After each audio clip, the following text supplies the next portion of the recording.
All right, we are live on the Doug Serravo Show. Alongside me today, we have Mark Weiss. Mark, how are you today? Doing great, Doug. Doing great.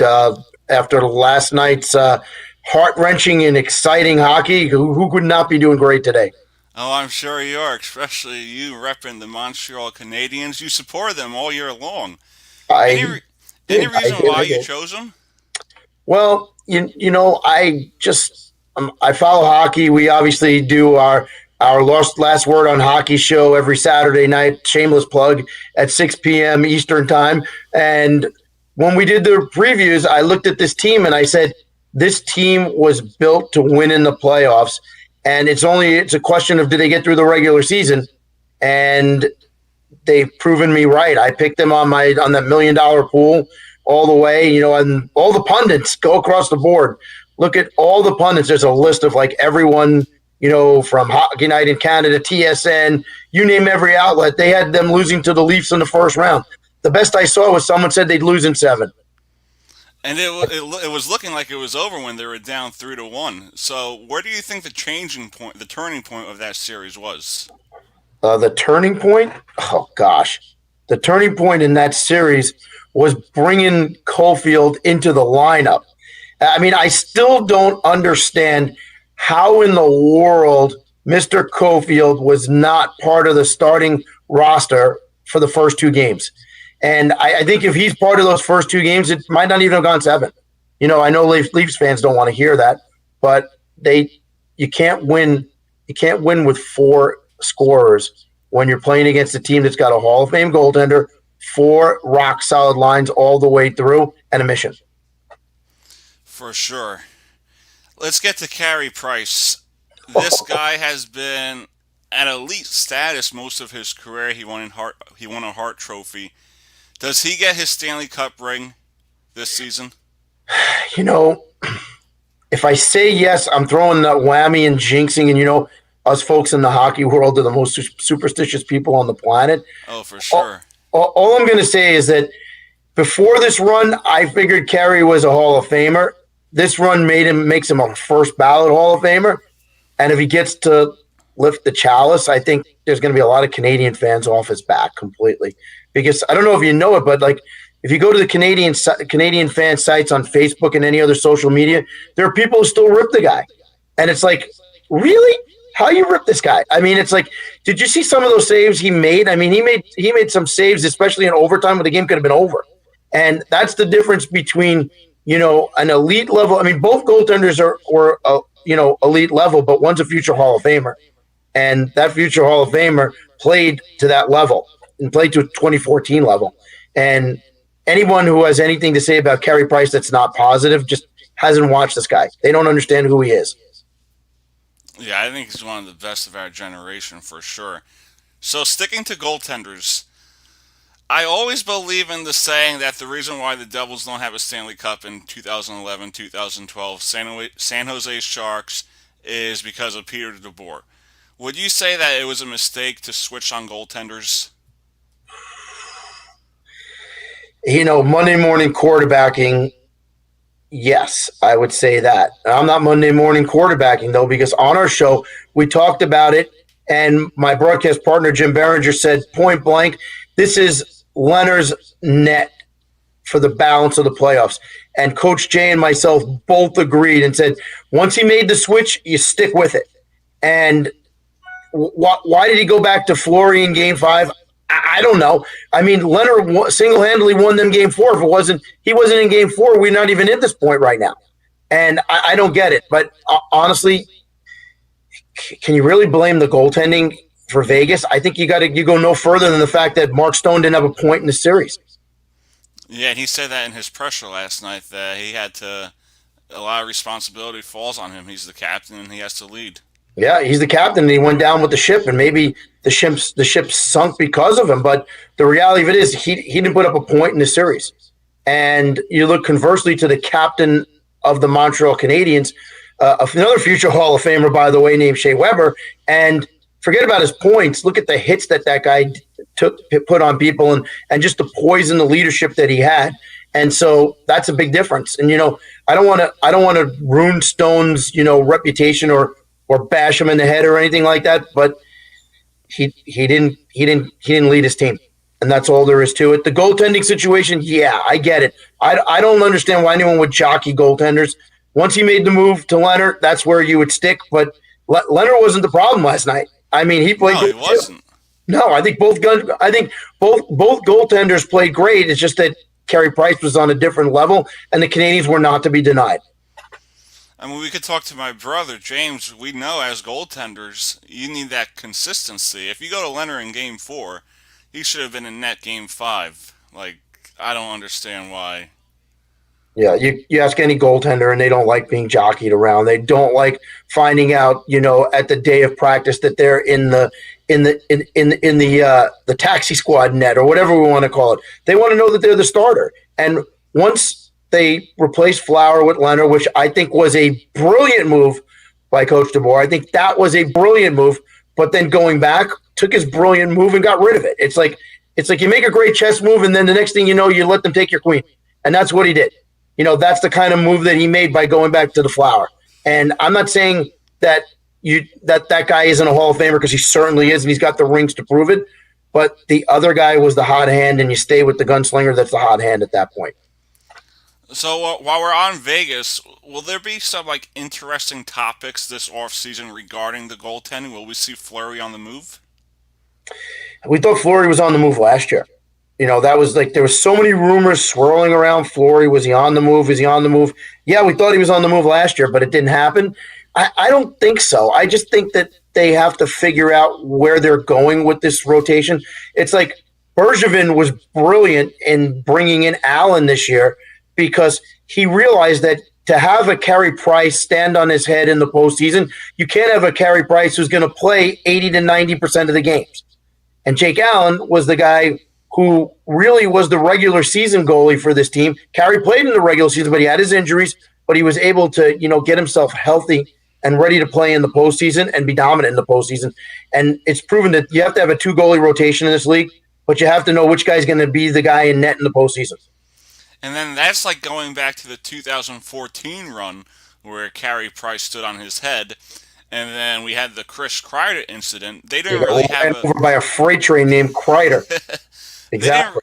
They didn't really have a backup goaltender. They had Dustin Tokarski. So bringing in Who? Dustin Tokarski? You couldn't find that guy today if you looked at a milk carton. That's how anonymous that guy is. Yeah, so bringing in a guy like Jake Allen has truly helped this Montreal Canadiens team, but it also helped Carey Price. It helped Carey Price be 30-plus years of age and not have to play 90% of the games. But, there's a history in this league of teams with veteran goaltenders winning by bringing in other veteran goaltenders and splitting the net. I mean, you go back to the last time the Leafs won the Cup, they had Sawchuk and Bauer, in net for them. And Johnny Bauer, the China Wall, was their number one goaltender, but they found a Terry Sawchuk who, could roll back the clock and be that number 1A or number 2 guy, and the tandem worked well. And Punch Imlach used them both to the most effective way to win the last Stanley Cup that franchise won, and maybe for a long time, based on the way they're set up right now. And Bergevin took the same page. And Deschamps, as a coach, knew that he's going to put all his eggs in Carey Price's basket for the postseason and live or die with him, because he was healthy and energetic. And look what we have here. We have them returning to the finals for the first time in 27 years. So let's get to Mark Bergevin. Not sure if I pronounced it correctly. He brought in a lot of guys, not just Jake Allen. He brought in Corey Perry, who went to the Stanley Cup Final last year in Dallas. He brought in Josh Anderson, made a few trades, brought in John Merrill. Oh, there's someone else I'm missing. Suzuki? Not Suzuki. There is another veteran. Well, because the Suzuki trade's an interesting one, because the two teams that made that trade played in this round of the playoffs, and Suzuki was a key and vital cog to this team winning. And what happened to Pacioretty? Just saying. Mm-hmm. The same rap he had when he was in Montreal. A lot of regular season stats, not a big playoff guy. What happened here? Fell apart. Exactly. And the guys at Spitting Chicklets have a T-shirt out. It's called the Burger Wagon.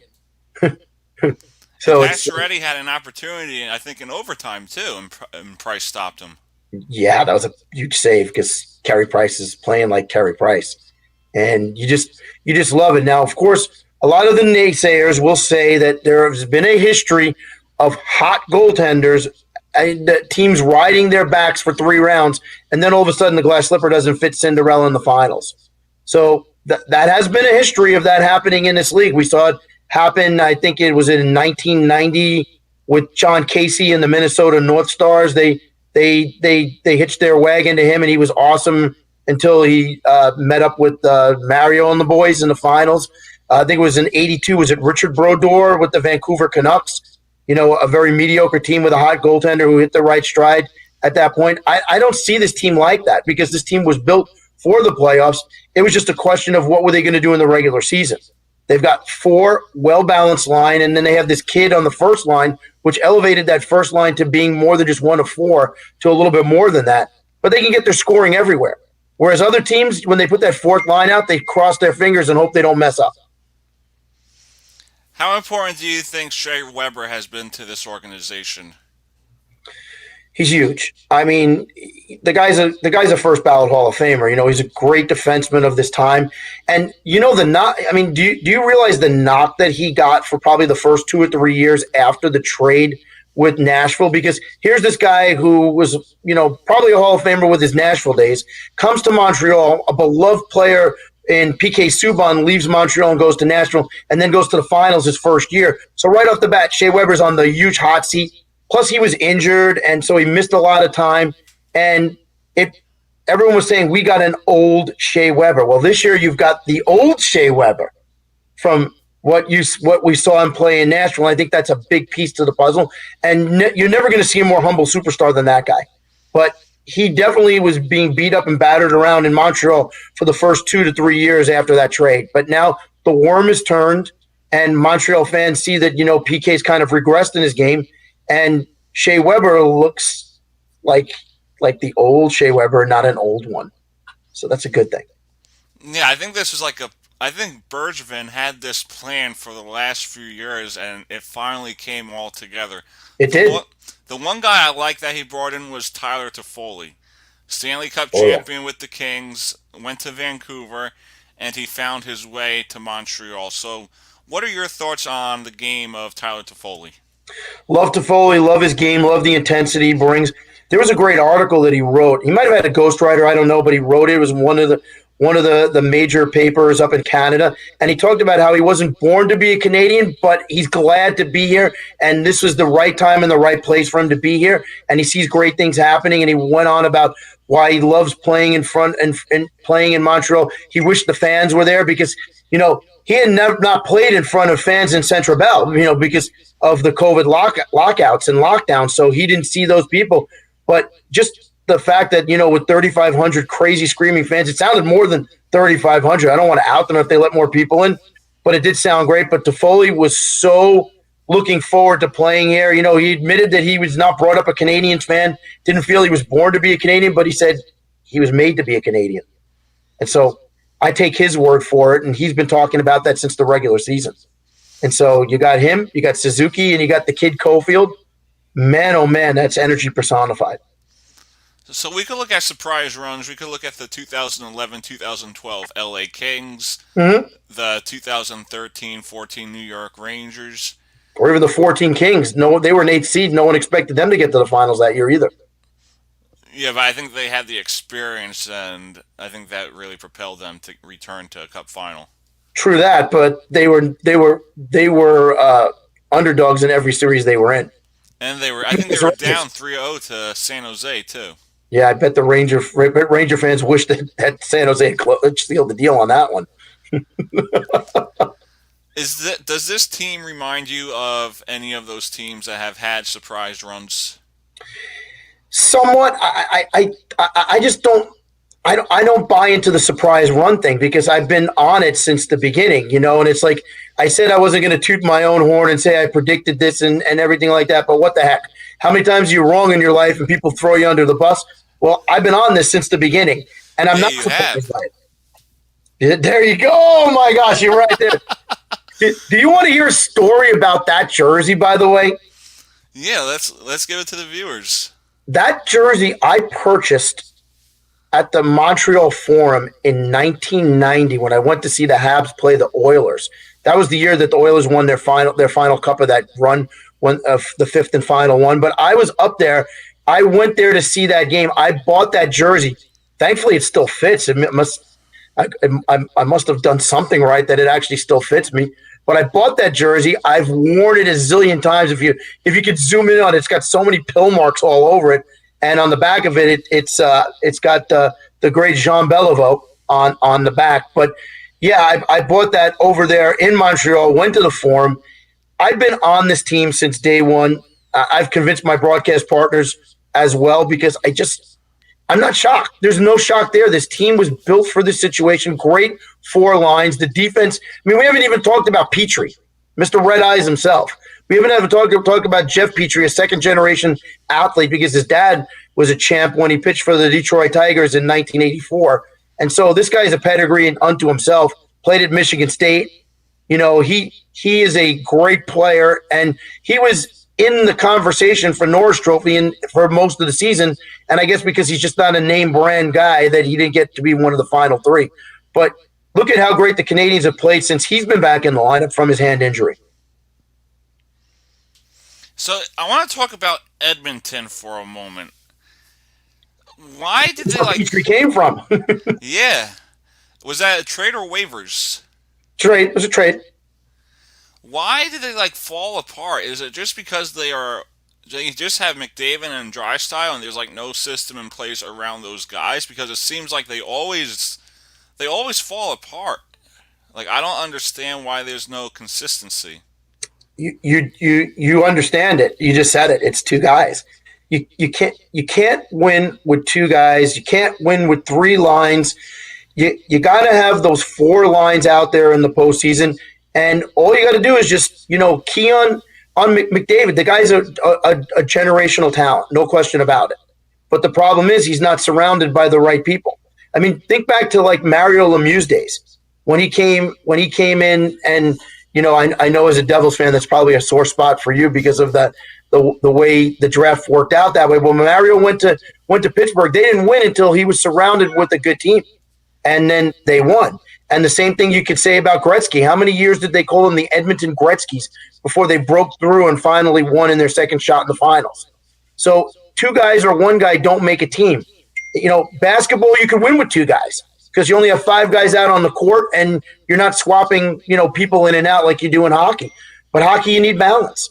And without it, you can't win with it. You can't win. I feel bad for the guy. He's probably going to want out, He's probably going to say, you know what, heck, I want out. I need to get out. I need to get onto a better team, or I need to get guys surrounding me.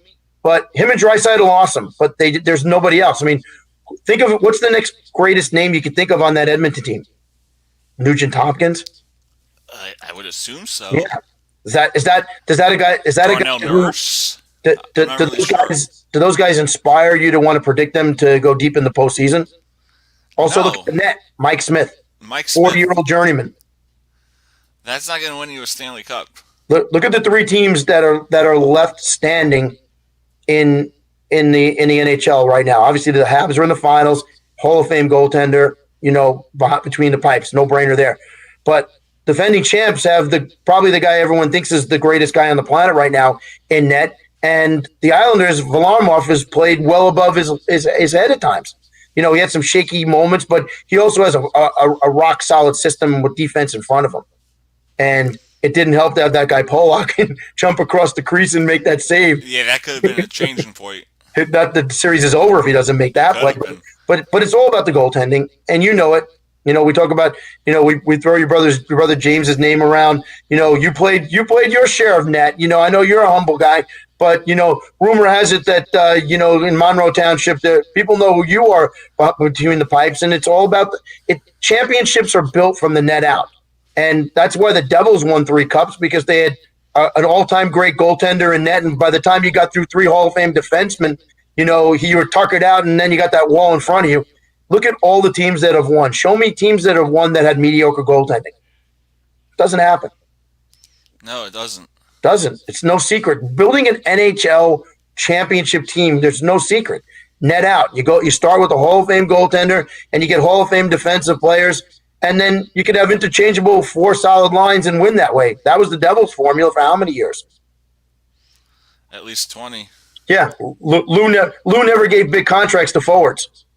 No, he didn't. Nope. Because he knew. Towards the end, he did Ryan Clough, 5 years, Michael Camilleri. And that got him out the door. Yeah. When he stopped listening to himself. But he built the Islanders well, and we'll get to that later on. But one player that I was forgetting was Eric Stahl. What impact do you think he made in the locker room, but also on the ice? I'd say his biggest impact is locker room, because on the ice there were times I felt that Stahly was a little like a step slow, but I think he recognized that too, and instead of being the goal scorer that he was, when he came to this team, he realized he needed to be the anchor of that line, and his back check has been great. Like, there were a couple of plays, if you saw last night, where it looked like a guy was going to get a shot off, and there's Stahly grabbing his stick from behind and hustling in there. Those are the little things that people don't get and understand if they're not hockey fans, because they're just concerned with goals and stuff like that. But what is it? Back check, forecheck, back check, paycheck, and that's been Stahl's game since he came to the Canadiens. A lot of Canadian fans weren't happy because they thought they were getting the guy who scored 40 goals a number of years ago, and I was like, no, that's not who you're getting. You're getting a guy who's got leadership skills and can anchor a fourth or third line, and a guy who's going to back check the heck out of the other guy's top line and annoy the crap out of him. And then you pair him up with other guys who are on the same page, and you got yourself a line. And that's the key thing, is the pairs, the pairings of all those lines in defense, the guys complement each other. And that's the key thing. You can't win with all superstars at every position. Doesn't work that way. Yeah, and that's what it takes to win the Stanley Cup. It's not always about the goal scoring. I mean, yeah, you have to score goals, but a lot of the times it relies on that third and that fourth line.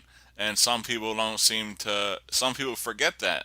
I mean, you could look at the 11-12 Devils. Yeah, we lost, but Steve Bernier, Ryan Carter, Steven Gianta, Aleksej Ponikarovsky, you could even throw in Dinas Zubish, Travis Zajac. It's all about that third and fourth line, and Mark did a good job building this Canadiens team. So hopefully you see them win the Stanley Cup, but it's going to be a test whether it's the Islanders or the defending champions within the Tampa Bay Lightning, and we will discuss that right after this quick commercial break.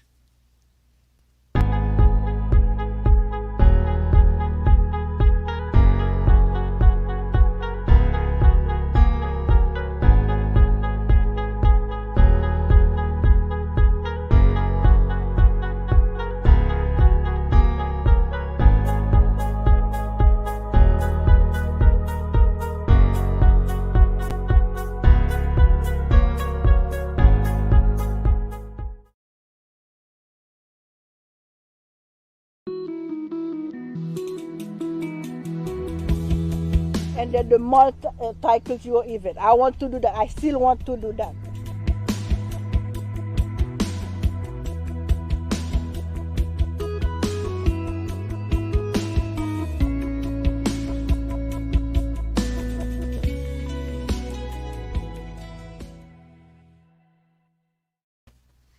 All right, we are back on the Doug Serravo Show. Alongside me, we have Mark Weiss of Mad Radio Network. Game 7 is tonight, so what are the 3 keys for tonight's game? Well, the keys are this. 1, the Islanders are the road team, so they have to play a perfect road game. That's the important thing. So the longer they keep the game scoreless, the more the chances for key 2, which is to keep Tampa's fans out of the game. Don't let them get excited and pump the team up. And the other thing, too, is get shots on goal. Don't hold the puck. Get the shots on goal and keep out of the penalty box, because the Islanders' top players don't play on the PK. And so that's time that they can't get out there. That's the key thing for the Islanders. For Tampa, it's do what you did in Game 5. Because Game 5, they scored early, they scored often, and they could have scored even more if they wanted to. That's what they need to do. They need to put the knockout blow in there, because they were up 2-0 in Game 6. And yeah, they were, and they seemed to lose track. and I was going to use profanity. I don't know if we're allowed to use that on the Servo network, but I was going to say they blanked the bed when they were up 2-0. You just can't do that. That's not what champions do. And so they've got to get their mojo back and realize that, they're the same team that scored 10 unanswered goals against the Islanders, and they better figure out how to be that team. They've got Vasilevsky in net, who some people say is the greatest goaltender in the game today. And that might be true, but I think the guy in Montreal might be a little greater right now. Just personal opinion, because he's had to do more. But also the Kucherov injury. Is he going to play? Is he hurt? That's going Is he to be a going to key play? factor. What's going to happen? And it's those are key factors over there too. Also, I haven't heard a lot of Stamkos. I think you got to see something from him. And of course, does Braden Point play like Braden Point, which means 1 to 2 goals a game and make everybody else look foolish? Because he is a money performer. But the key thing for him is, I think about 65% of his goals were assisted by Kucherov. So we got a question from Mark Merrill. Does Montreal win the cup? I can't answer that question because, Mark, I just don't. It's hockey people. We're superstitious. I say something like that, and it's the kiss of death. I'm just going to say, I've predicted it, and I am not going to contradict myself. But I'm not going out there and I'm going to say, yeah, they're going to win the cup. First of all, we don't even know who they're playing, so we don't even know what the matchups are at this point. Yeah, but I think their best bet would be now the where they can Islanders. sit back with their feet up, and they're not going to play a Game 7 tomorrow. And speaking of superstitious, the one thing I notice, and we're getting off topic here, you notice that James doesn't talk to me on game day? Well, I think you throw the gauntlet out toward him, and so he's got to stay focused. If you notice there's any, dartboards with your picture on it in the house, well, you know where it came from. Yeah, I know. I got an off-topic one too, which maybe it's kind of semi-topic, but I want to do a negative call out for NBC Sports. I'm going to say bad job, NBC Sports. The NHL. I know you let the contract expire and they're going somewhere else next year. But how in the world do you put a Game 6 between the Habs and Vegas on USA Network? How is that not on your regular NBC network? If you had the NBA or the NFL, that would be on regular NBC. And you didn't even put it on NBCSN. You stuck it on a third-party network, USA Network, and I think that's poor. I think that's why the game doesn't grow, because it gets buried like that. And quite frankly, you're showing reruns on NBC. You couldn't put this on there? You don't think that would have got I didn't understand that for some reason, because I was at work and I think I was trying to watch Game 4 or so, whatever game was on Sunday. You couldn't find it. I couldn't find it. Couldn't find it because they buried it, and it's like, what in the world are you doing? If you don't have any confidence that this product, is going to be watched by people, then why'd you ever bid on it in the first place? I'm so glad it's going to ESPN, and I think TNT's got a piece of it next year, because at least they'll know what to do with it. Poor job. It's just a poor job. I mean, it's like you have NBC, the regular national network. You have NBCSN, which is their sports network, which I know they're shutting down at the end of the year after the Olympics. And then you stick it on. You even have CNBC, MSNBC. You have so many sister networks you put on USA. Who would have found? I mean, I knew it was going to be there because I knew what I was looking for. Did you know? Did any regular folks who might have wanted to watch that game? No. I mean, I can understand if there was multiple games playing during the time. Exactly. But it was not when it's one game the per Olympic night. trials. So the Olympic trials, which nobody watches, was on NBCSN at the time. See, you know what's funny? I didn't even know we were having the Olympics this year. Nobody cares. Who cares? Yeah, so why? Who cares about the Olympics, especially at this point right now, especially with the Olympic trials? Nobody. If people care very little about the Olympics, they care even less about the Olympic trials. Like, do I care? Like who the people are who are going to be in the javelin throw or the hammer throw or whatever events they are? No, I want to watch Game 6 of what we call the semifinals this year in the NHL playoffs. That's what I want to see. And because I can't see that, because I got to go hunting through a guide to try to figure out where it is, and I find out it's on USA Network. It's a poor job. But you know what? One of the reasons probably happened is they know that they're only going to get one market, which is the Vegas market, because the Canadian market isn't even on NBC. It's over in Canada, and that's already sewn up with TSN. So they don't. That's the other reason why Canadians fans feel that Bettman and the league don't want a Canadian team, especially their team, to make it to the finals and to go deep in the playoffs because there's no TV revenue for them because it goes up to Canada. And that's really bad that we have to think that way, but I think there's a lot to it because look at the penalties that were not called last night. Go back to the penalties. What was in Game 4 when Perry almost got his nose carved off by a stick, and four officials are staring at it, and nobody picks their hand up and calls it. I mean, the guy's bleeding. I mean, it looked like he looked like Ric Flair in a steel cage match, but yet no call. Where'd the blood come from? Was it a ketchup packet? Please. Yes. So let's get back to the topic. That was a good conversation. What Semyon Varlamov do we see tonight? That's a good question, and I think Barry Trotz is wondering which one he sees as well. I don't know if the question is really so much of what Varlamov we see. It's more what Tampa team we see. If we see the Tampa team from Game 5, it doesn't matter who's in net. You can bring Jacques Plante back in his prime. He's stopping those guys. If we see the Tampa team from Game 6, then it's a coin flip. I've said from the beginning, if Tampa comes out and plays their game and they're full throttle, that would have been a quick series, and the defending champs are the defending champs.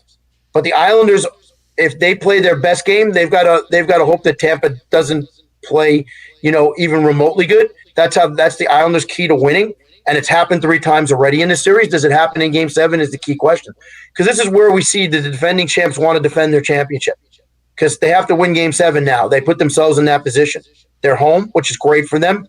But, again, I think the Islanders play great road games. Game 5 notwithstanding, of course. But I don't think any team would have stopped Tampa clicking on all 8 cylinders in Game 5. There's no team that would have. Because we saw that last year, too, where I think it was game 1 or Game 2 of the conference finals, where they won 8-2 and basically threw the Islanders out of the building in the bubble. Right. And when the Islanders play full throttle and they're hitting their stride, they're going to win 3-2 against Tampa. When Tampa does that, it's 8-0, 8-2. That game could have been 12-0. I mean, I think they took the pedal off the metal. Both goaltenders were in that game, and neither one of them could stop them. So, that's the key thing here is we will know within the first 5 or 6 minutes of this game what Tampa team is going to be there. We already know what Islander team is going to be there because Barry Trotz teams play a certain way. And they play a system, and they're disciplined, and that's where they're going to be. It's just a question of what Tampa team is going to be there. And if they can't put the puck in the net, do they get frustrated? And does that open the door for the Islanders to counterpunch and score for them? Because if that happens, then you're looking at some happy people out on Uniondale. So Lou brought in Travis Zajac. He also brought in Kyle Palmieri, unfortunately, but I'm happy for them.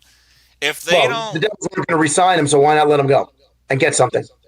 Yeah, but I know. My favorites. I know. If they get a cup, I'm happy. I get it. So if they don't get to the Stanley Cup Final this year, what do they have to do next year to get over the hump? I don't know what they can do. I mean, I think that what's the expression about potential? They say potential is like it's untapped, whatever. And I think the Islanders play to their full potential. Barry Trotz gets the most out of this team. They made some roster changes. Don't get me wrong. Obviously he brought the 2 guys in you mentioned, but a lot of this roster was built by Garth Snow before Lou got there and before Trotz took over the team. Let's be honest about that. It's that they've gotten the full potential out of these guys, got them to buy into a system, and then there's rumors that, Matty Barzal might want to leave because, he's a scorer and, you don't score a lot of goals in this system. And so he wants to go to a system where he can do that. Matty, if that's what you're thinking, go refer to Tavares, John, because he's in a system where he can score as many goals as he wants. And he didn't get out of the first round of the playoffs.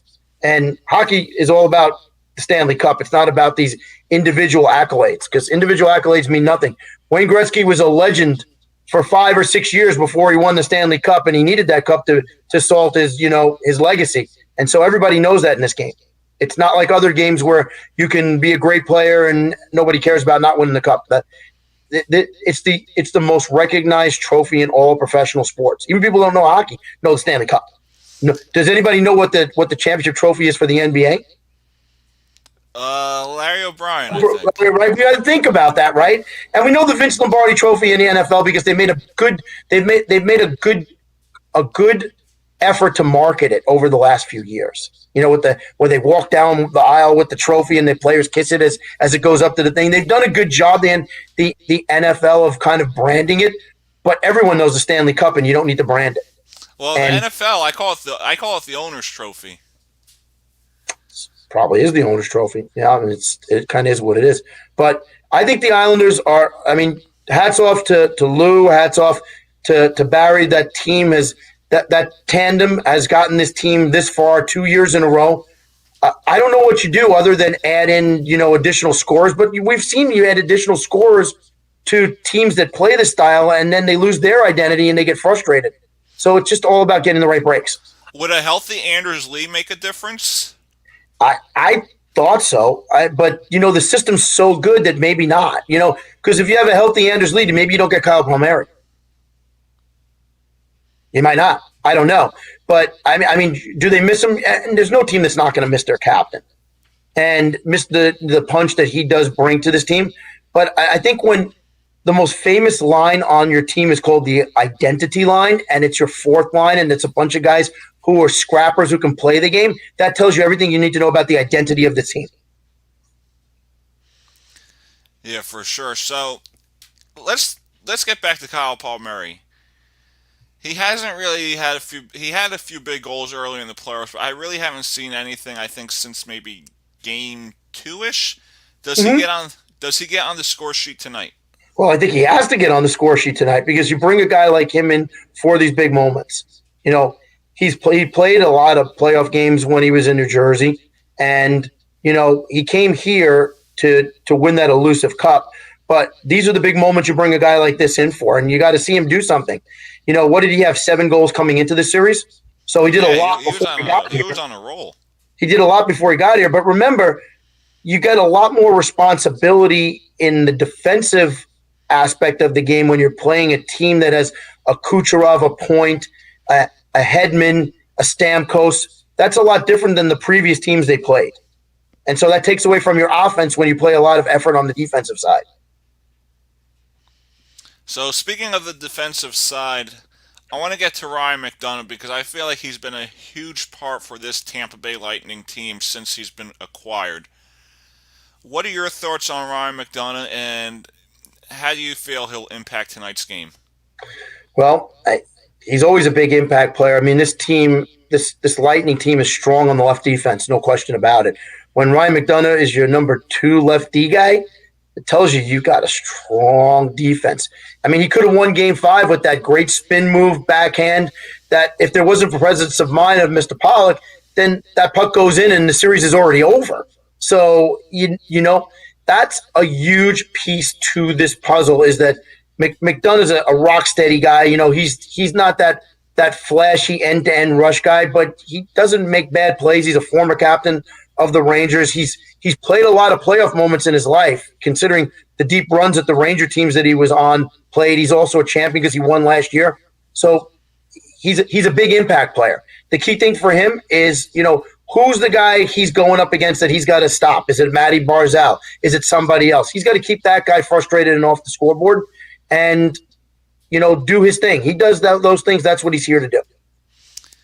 Would he remind you of like Shea Weber? Because you don't really hear about him a lot. You don't really hear him talking, being that outspoken guy. Mm-hmm. So how important is his leadership in the locker room? I would say that his leadership's important. Obviously, a former captain of a team that was very successful in the postseason, even though they didn't win it all, they still went deep a lot of years. So that expertise, and he's still a younger fellow. He's 31 years old. So his voice is heard in that locker room, but that locker room is Stamkos' locker room. He's the captain. I mean, look at how those guys embraced him last year when he played only one game in the postseason, and they were the ones who wanted to be part of that game. And he's out there to get the trophy, even though he's in civvies. They loved it. Exactly. So, I mean, they don't need the leadership. They needed the playing skills. And I think, quite frankly, for McDonough coming to a franchise, we didn't have to have the leadership mantle on his shoulder was a big boom for him. It made it easier for him to play. So I think that that's a good thing. I think this team doesn't starve for leadership. It has it there. It's just a question of which Tampa team shows up. If it's the Game 5 Tampa team, it's Katie bar the door. It's over. If it's the Game 6 Tampa team, then the Islanders have a puncher's chance. So we talk about depth. Last year, a huge part for the Lightning team was their depth, and I thought Blake Coleman was a huge part of that. He scored a few goals in the Stanley Cup Final. I think he scored a goal in Game 6 where they won. I want to talk about him for a moment because he committed a turnover that led to the goal by Tito. How does he bounce back tonight, and what impact will he have on tonight's Game 7 if the Tampa Bay Lightning want to return to the Stanley Cup Final? Well, he's got postseason pedigree, and everybody makes mistakes. He just made it center stage, and it turned into something really, really, really bad. And so that happens. But you know what? When you're a professional, and especially on that level, and you've won before, you've got to be able to do. I had a coach years ago tell me, you got to be able to have a mental funeral. And the mental funeral is this: you grieve, and then you bury it, and you move the heck on. And you see that all the time in baseball. Relief pitchers are able to do that because otherwise they never rebound from those crushing losses. And NFL cornerbacks do it all the time when they get burned deep. And so he needs to have his mental funeral, bury it, come into this game with a lot of energy, and not think back on that. It happens to everybody. Go back to 1985 it was 86 when Steve Smith put the puck in his own net in overtime. And if he doesn't do that, maybe the Oilers have 5 straight cups in a row. And yet he was a big key contributor the following year and the first guy that Gretzky gave the cup to after he was handed the cup. And so that's what a professional does. That's what a winner does. And I think he's a professional and he's a winner. I don't think he's going to have any long-lasting effects on it. So let's talk about legacy, because at the end of the day, that's what a lot of people like to talk about. Sure, we like to talk about that. The guys playing the game don't give a rat's you-know-what about their legacy until they're coming down to the final stretch of their career. But it's good chatter for us and Facebook pages. Yeah, it's great chat for us. So who is it more important to win a Stanley Cup this year? Will it be Carey Price and Mark Bergevin? Will it be the Lightning to repeat? Or will it be a guy like Lou Lamoriello to win another Stanley Cup with a different organization? So if this was a multiple choice test that you just gave me, would there be a choice D, all of the above? I mean, it's possible because it's important for everyone. It's important for every one of them. For Bergevin, this year really saved his reputation in Montreal because there's been a lot of fans up there who've had a lot of negative comments about him. And then of course you get to the division of Canadian fans where sure he wouldn't have that job if he wasn't a French-speaking guy, and that's where you hire too many French-speaking coaches. We always rep, so that's been the bugaboo up in Montreal. So that's a race. It's like no one's talking about that because look at the guy really who's been running the bench in the semis, which was Luke Richardson. To the best of my knowledge, Luke's an Anglo-Canadian. He doesn't speak French. He just knows the game. He was a great defender when he played. Matter of fact, I remember he played for Toronto. As a matter of fact, he has really no Canadians roots. And so, with Deschamps going down with COVID, and so I think Bergevin's, he's building a legacy right now, and this is part of it. This is the master plan, and it's coming to fruition. For Carey Price, that guy's going to the Hall of Fame, but every goaltender wants that cup, and especially in Montreal, that dude wins that cup, he'll never pay for a meal again.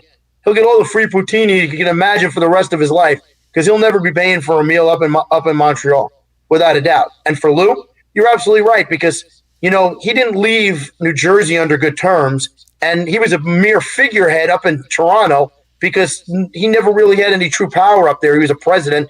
Here, he's been in the trenches with his team. And for Barry Trotz, he didn't throw his name out there too. But how awesome would it be for that guy if he won a cup? Because then he'll have won a cup 2 times in the last 4 years with 2 different franchises that he resurrected.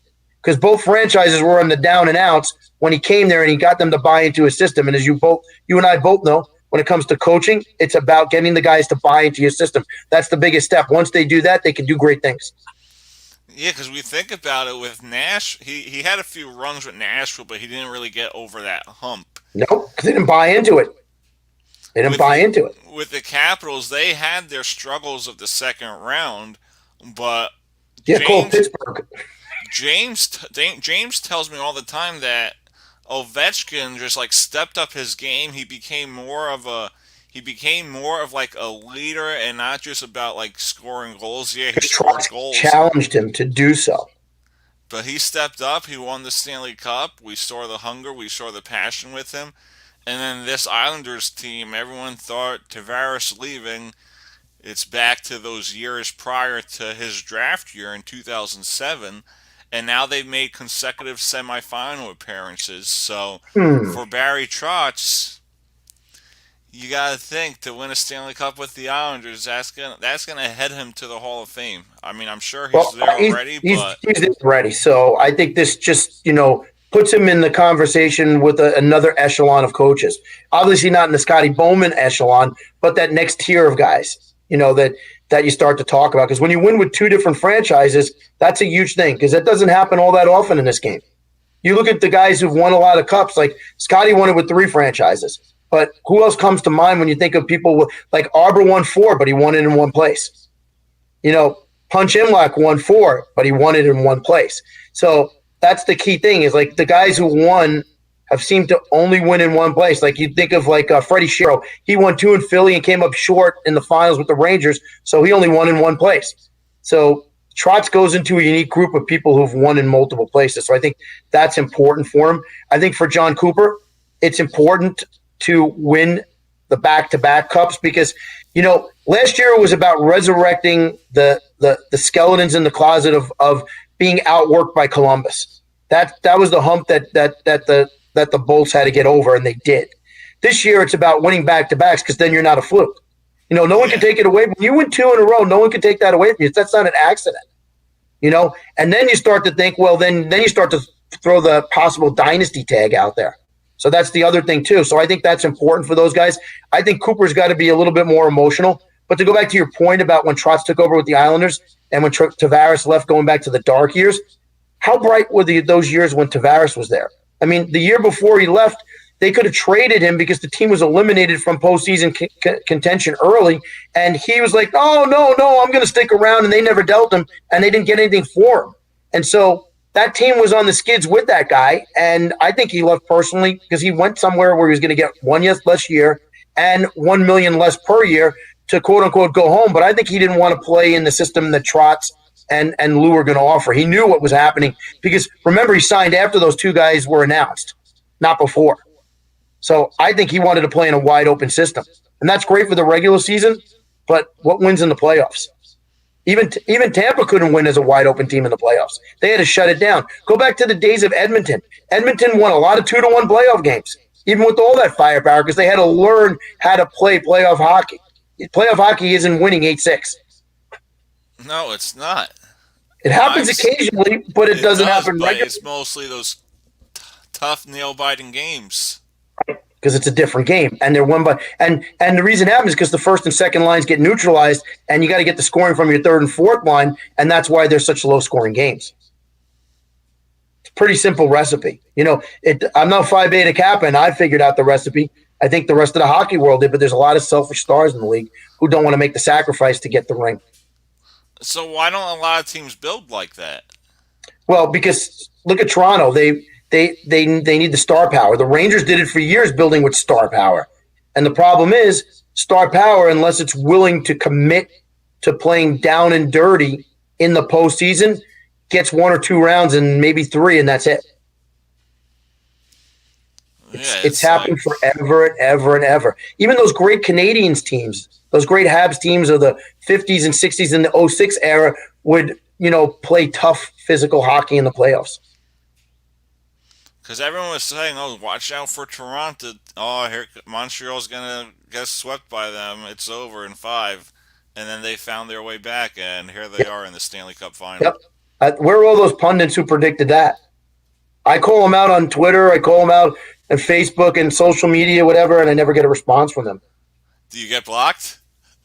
No, because I don't say anything nasty. I just call them out. Yeah. I'm like, I just remind them of the fact that when they're predicting against the Habs in the subsequent rounds, I'm like, aren't you the same guy who predicted that Toronto was going to win in the sweep? I Yeah. want stock tips from that guy. I wouldn't. No, I wouldn't. I wouldn't. Dougie, I got to run. So it's been great chewing the fat Yeah, it with you was and talking good. playoff hockey.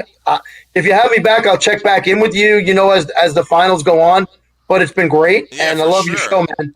Thanks, I appreciate it. And hopefully we play hockey again sometime. Yeah, I've been a little busy lately, especially with the show and playoff hockey and the Habs. But as things start to cool down, maybe we'll get another Thursday night over at the roller hockey forum in Monroe Township. Yeah, for sure. And I have my replica Stanley Cup, so if Montreal wins it, I'll bring it and you can host it around.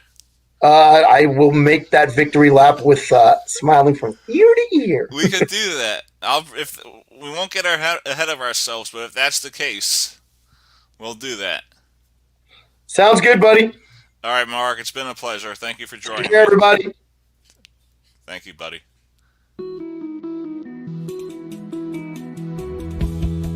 And then the more titles you even. I want to do that. I still want to do that.